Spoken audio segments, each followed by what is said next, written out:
vina ta, că-i gravidă Antonia și acum nu mai încape în fantezia mea, e vina ta.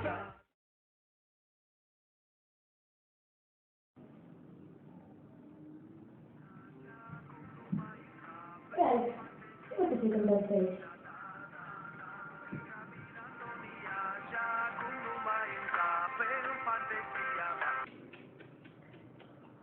V-am iertat de atâta om, se va mai întâmpla, gata s-a terminat, v-ați luat de agonia.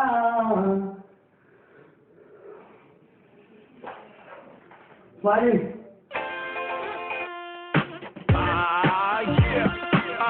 All-Star Production 2014 cu oamenii mei. Yeah. Ăștia doi credeau că dacă ne vor lua la mișto nu le vor răspunde niciodată. Iau, țeapă. A zis de mine că sunt plin de mâzgălară, dar am mai multă cerneală decât a folosit voi la școală. Am hituri pe Antonia și am doveni cu pătrățele, voi glume toate pe Manuela și burtă de la bere. What's up, fanura, Jameia, Jameia? Dar că dintre voi doi eu nu știu care e femeia. De la de vera că mic, dar voi nu știți nimic.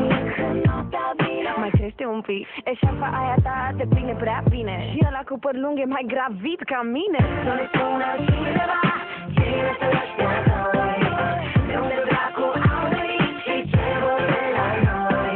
Tot așa de față, vor mai bine ei. Să ne spună cineva, cine te zici Andrei.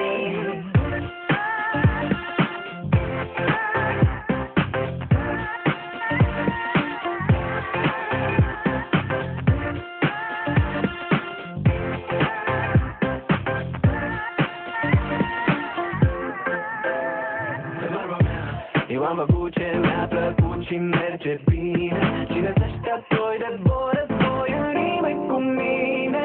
Aveți umor așa smituri, să fiu în zon niște speeduri, chiar dacă solo sau ziduri, în asta radio căsituri. Vara nu dor, hei, dar nu dor nici toamna, că dau de agari și-mi deranjează karma. Hei, poate ați uitat, când eu făceam hip-hop, voi nu puteați să stand-up. V-ați făcut de râs în 3 minute de glume proaste. Sigur ați auzit asta și de la prietenele voastre. Să ne spună cineva, cine să ăștia doi, de unde dracu au venit și ce vor de la noi. Tot așa de față, vor mai bine ei. Să ne spună cineva, cine te zici Andrei. Ce tare! E și puia! Nu, frate! Sosule pe fruntea ta ar putea ateriza un avion și nasul celălalt e turnul de control. Ala înalt arată de parcă a golit oborul și celălalt îmbracă negru, i-a murit omorul. Nu voiam să ajung aici, n-a doar nicio intenție, dar e clar că sunteți disperați după atenție. Când sunteți cu iubită în pat și zice că se simte bine, cel mai probabil ea se gândește doar la mine.